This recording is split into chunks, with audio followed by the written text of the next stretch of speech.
Story recapped here. Today, I'm going to explain a horror, mystery, thriller film called The Black Coat's Daughter, written and directed by Oz Perkins, son of Anthony Perkins from Alfred Hitchcock's classic film, Psycho. Spoilers ahead. Watch out and take care. Grief and loneliness are some of life's most painful experiences. Much like other kinds of pain, they can push people into committing various actions as a way to cope. Some coping ways are helpful for the person's mind, like talking to their loved ones or focusing on their own needs. But some coping mechanisms can be harmful, to both the person grieving and to the people around them. Here, we'll see how different characters cope with their loss and how it could drive one to do terrible things. In February, Kat, a freshman from the Bramford Academy, dreams about her father fetching her. She walks with her father on a snowy road, filled with a sense of dread as she asks where their car is. Up ahead, a wrecked car waits for them. Kat calls out worriedly for her mother before she wakes up from the disturbing dream. In her dark bedroom, Kat stares at the calendar, marking the day today. Tomorrow, her parents will pick her up for the week-long winter break. That morning, Kat visits Father Brian in his office. Father Brian will be leaving for a personal business in Albany, making him miss Kat's upcoming recital. Father Brian senses something is troubling Kat. His concerns increase when he sees an odd smile on Kat's face as she stares seemingly into space. Kat graciously dismisses his concerns and wishes him luck on his trip. At the school clinic, a senior student, Rose, complains to the nurse about headaches and having trouble swallowing. In her dorm room, she shares her late period to her friend, Lizzie. Rose is worried that she might be pregnant, but is uncertain if she would tell her boyfriend and her parents. While the other students are excited to see their parents again the next day, Kat heads to the empty road, watching it expectantly. Moments later, Lizzie catches up to Rose, who's heading to the auditorium. When asked where her parents are, Rose tells her friend that they're waiting for her inside. But when Rose parts ways with Lizzie, she joins a group of friends inside the auditorium instead. Rose is the cool girl in school, surrounded by friends and even having a boyfriend despite going to an all-girls Catholic school. Yet, even with people by her side, Rose keeps them at arm's length when it matters. She confides her secret to Lizzie, but lies to her about her parents being there to pick her up for winter break. She also hesitates in sharing the pregnancy to both her parents and boyfriend, despite both parties being heavily involved should she have a baby. Even with all the people around her, Rose still doesn't have anyone she can fully be honest with. Her situation mirrors many people's social standings of having many friends but no close friends or loved ones to turn to when they're in trouble. A lack of quality relationships, in spite of having large quantities of it, can also make someone feel alone. Rose and her friends watch Kat's performance in the auditorium. The students and parents enjoy Kat's song, unaware of the emotions she presses down as she performs. Her eyes linger to the side, staring at two empty seats from the auditorium worriedly. After all the other students have gone back home, Kat and Rose are left behind. Kat's parents are unreachable while Rose gave her parents the wrong day to come pick her up, thus they haven't arrived. Mr. Gordon assures Kat that her parents might just be delayed due to the bad weather or a similar confusion about the dates like Rose's. Noticing Kat's distant demeanor, Mr. Gordon tries to calm her worries, but it doesn't work. Later that day, Kat calls her father, but only reaches his voicemail. The girls are invited to the nearby home of the school nurses, Miss Prescott and Ms. Drake, who stay in the boarding school's premises even during the winter vacation. While they set the table for supper, Kat gets a sinking feeling as she places a spoon skewed on a napkin and straightens it. The image of the shiny spoon against the blank white napkin is reminiscent of Kat standing alone against the white, snowy, and empty road. The white and cold background echoes her loneliness, and her fixation on this sadness has her finding signs of it in odd places. Her focus on the single spoon and her obsessive urge to straighten it are the first and subtle signs we see of her declining mental state. After dinner, Rose gets dressed up in her room, ready to sneak out of the school for the night. While she gets prettied up, Rose shares rumors about the school nurses whom she claims to have no real hair in their body, even their eyebrows. The rumor started when a student who graduated 3 years ago walked in on the nurses at night while they worshiped the devil. The story visibly disturbs Kat, but Rose ignores her doubts. After Rose gets into a car with her boyfriend, Rick, Kat enters Rose's room despite being warned not to do so. Kat checks Rose's makeup table and finds Rose's school photo. In the photo, Rose seems like a regular Catholic schoolgirl, contrasting how she dressed up that evening. As Kat stares down at the photo, a school payphone rings in the distance. Kat is now alone in the boarding school for the first time. Watching the other girl get prettied up and joining her boyfriend in a car makes Kat wonder how vastly different her life is to Rose. Comparing herself to Rose, as well as being stuck in an empty building, amplifies Kat's isolation. No matter how good life gets, seeing someone have something we don't can strike us with jealousy and sadness. In a town near Bramford, a young woman named Joan arrives at the terminal and quickly goes to the restroom. Her mind fills with flashes of memories from a mental health facility where she's escaped from. Joan rips off the hospital band from her wrist and uses a payphone to make a call. Unfortunately, the number she calls is no longer in service. She takes a map from the waiting area, plotting her route. As she waits alone in the shed outside, a man named Bill approaches her. Bill worries for the young woman, alone in the freezing weather with only a thin jacket to keep her warm.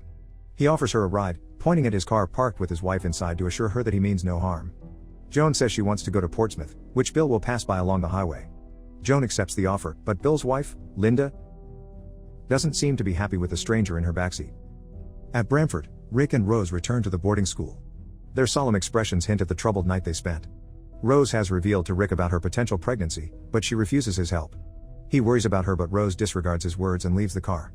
An unexpected pregnancy amongst teens is truly a serious matter. Rose decides to share her worries with her boyfriend, but still rejects his worries and offers to help. Often, such situations would lead young women to seek help from their partner, since they're part of the pregnancy as well. But Rose isolates herself and wishes to deal with the problem in her own way. Her relationship with Rick is not enough to let her trust him, and so she pushes him away, forcing herself to handle things alone. Inside, she passes by Kat's bedroom but finds she's not there. Before heading back to her room, Rose goes to the bathroom to pee and wash off her makeup. The vents rumble suddenly, and she hears a voice echoing from it. Rose looks around, disturbed by the sound she's hearing. Curiosity overcomes fear as Rose follows the voice downstairs. The dim hallway fills Rose with dread, yet she pushes on, still hearing the voice that she assumes is coming from Kat. She follows an ominous orange light from the boiler room and peeks into the small window on the door. There, she finds Kat's silhouette, bowing in front of the boiler repeatedly. The scene is a quintessential horror shot. Until this point, Kat has been the shy, lonely schoolgirl who's bothered by stories about the nurses being devil worshippers. But hours after the story, she's prostrating herself before the boiler in an unusually stoic, nearly inhuman, manner. It's here where the film begins to plunge us into the horrors residing within Kat. She has succumbed to her sadness and it's leading her down a dark path. Later in the evening, Joan wakes up in the motel where they stopped over. While preparing to take a shower, Joan closes her eyes and sees a memory of a police officer shooting at her. Joan bears a scar on her shoulder, the result of the officer firing at her in the past. More haunting memories invade her mind as she showers, including one of a priest hovering over her in the darkness. After her shower, Bill checks in on Joan, worried about her as a father would. Joan apologizes for troubling him and his wife, but Bill shrugs off her apologies. When asked why he's helping her, Bill shares how he sees God in little coincidences, like how he found her at the terminal. Joan reminds Bill of someone he loved, and he saw a sign of God in her, thus he went out of his way to help. Just like Bill, it's not uncommon for people to see signs of a higher power on small events. Many develop this trait simply out of their upbringing, but some hold on to this belief due to a big event in their lives. Bill mentioning how Joan reminds him of someone he loved implies how his religious beliefs stem from longing for that person. Joan is a stand-in for a loved one who isn't with him at this moment. Bill and Linda are headed to Bramford, which is near Portsmouth. Hearing this, something inside Joan sparks. After Bill leaves, Joan hides her face on her shoulders and rocks her body on the bed. Back at Bramford, Rose waits on Kat as she showers. Rose is pissed at having to babysit Kat but is also disturbed by what she saw. While Kat dresses up, Rose convinces herself that Kat was only sleepwalking. Kat hops into bed when Rose brings up her parents. Kat believes her parents won't be calling her, but Rose suggests they might have been confused like her parents. But Kat knows the truth. Rose deliberately lied to her parents about the start of their vacation. Kat believes her parents are dead, shocking Rose. Rose scolds her for saying awful things and Kat's only reply is that Rose smells pretty. Creeped out by Kat's words, Rose gets up to leave. Before doing so, Rose asks if there's anything else she can get for Kat, which the younger girl refuses, saying that she had her chance. The statement bothers Rose further, but she no longer wants to stay around the strange girl and leaves. When Rose returns to her room, she locks the door and blocks it with an armchair. Kat's strange behaviors scare Rose and she now fears for her safety. Alone in her room, Kat twitches from her bed under the blanket and her body contorts oddly. Many believe that extreme sadness and depression can make a person vulnerable to influences beyond their control. After being left alone, Kat begins her slow descent into darkness. It starts with the surprising scene of her prostrating herself to the boiler, to her cryptic messages to Rose, and topping it with a body contortion scene reminiscent of many iconic demon possession films. This hammers down the idea that something supernatural is happening to the Catholic schoolgirl. At the restaurant near the motel, Joan joins Bill for dinner. He asks why she's heading to Portsmouth, which she answers that she's visiting someone. Bill causally shares stories about his family, particularly his daughter. The following day is the 9th anniversary of his daughter's death, and meeting Joan, who is around the same age as Bill's daughter would have been, reminded him of her. Bill shows Joan a picture of his daughter, Rose.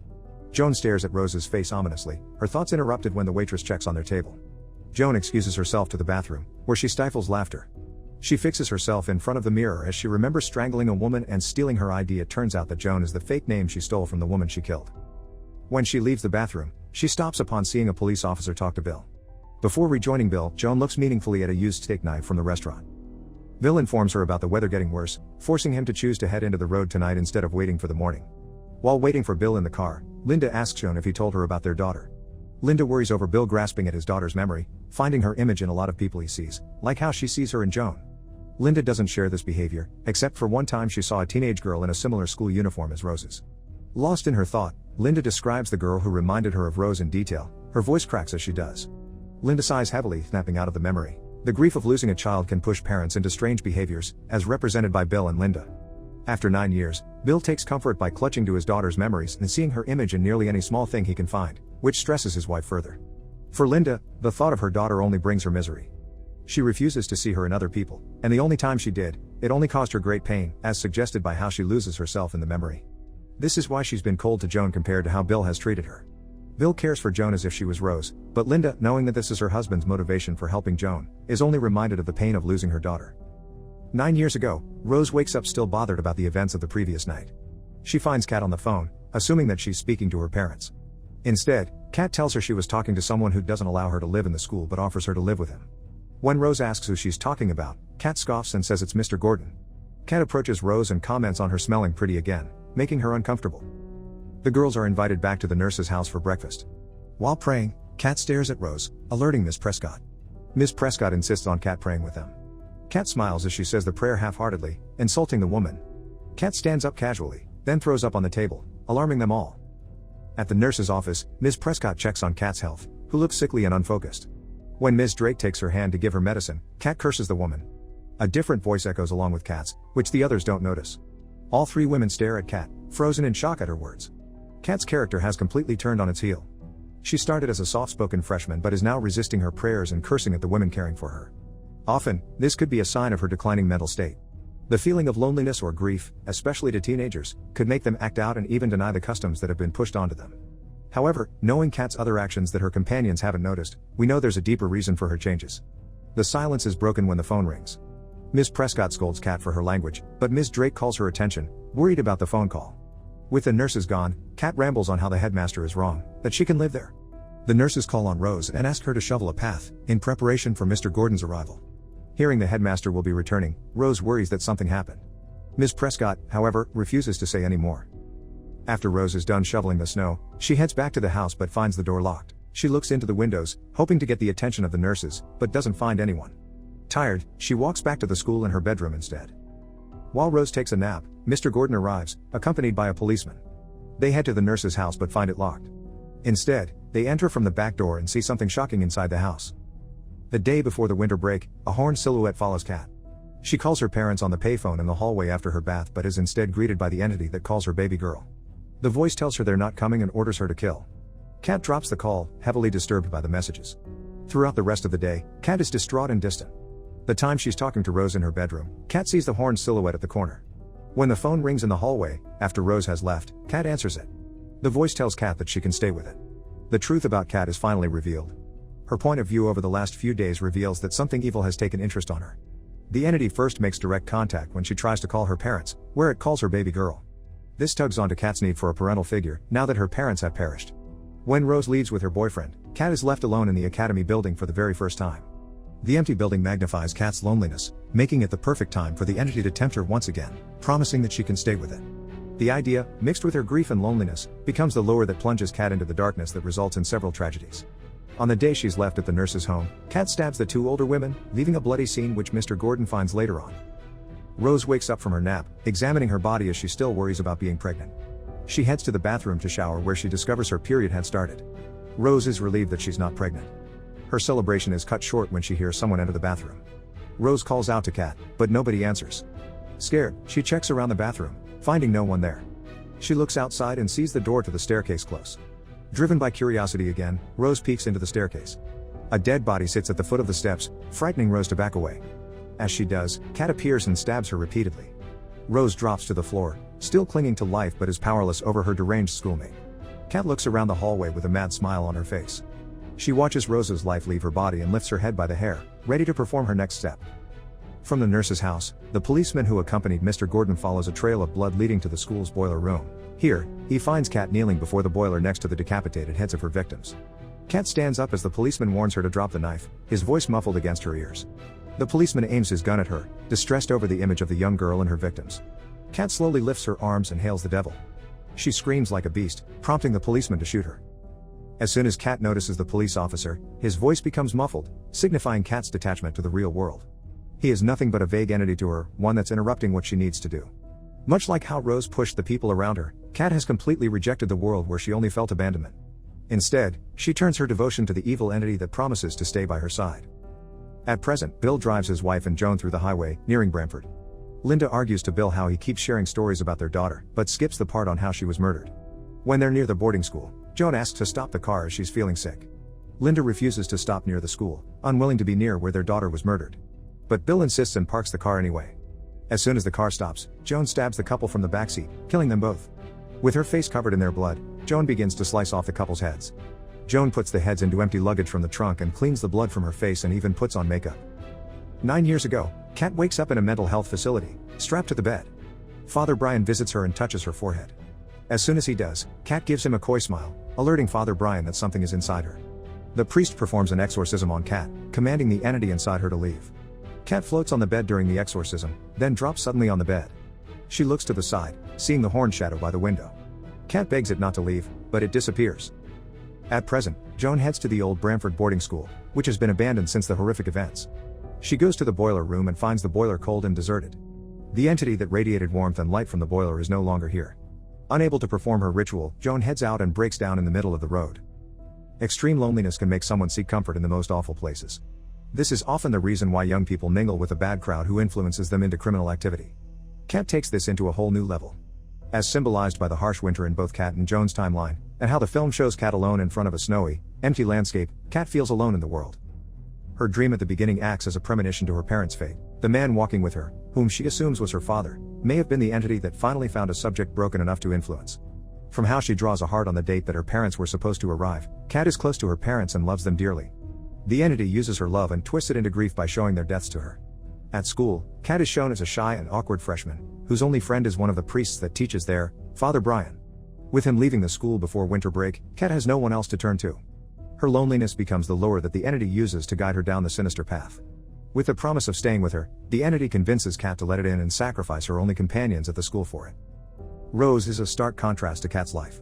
She is popular, has friends, and even has a boyfriend. Her potential pregnancy, however, forces her to build a wall between her and her parents.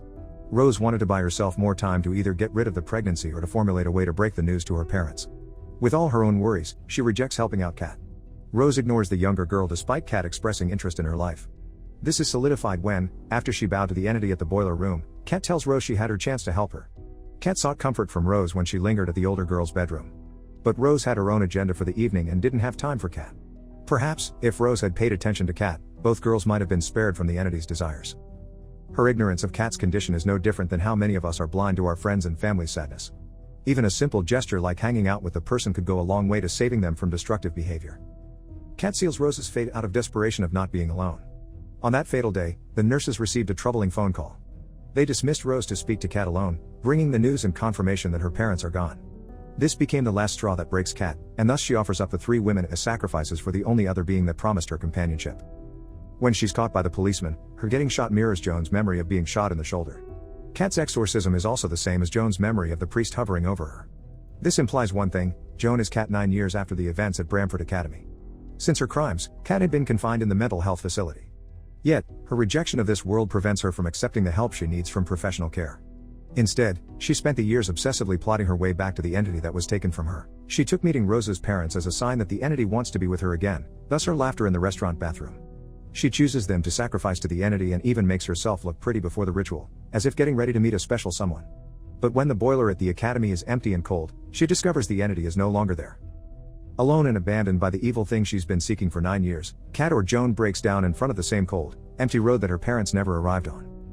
Accepting help from the people who care about us could save us from our own bad choices. This is symbolized in both Kat and Rose. Had Kat shared her worries to someone, or at least allowed herself to be treated at the mental health facility, she could have led a different life. Rose, on the other hand, could have faced her parents instead of lying to them, which would have spared her from Kat's wrath at the academy. In the end, their loneliness and unwillingness to let in the people they love into their lives is the trigger that ended with their tragic fates. Subscribe to watch more videos like this. Turn on notifications. And leave a like, it really helps the channel out. Thank you for watching.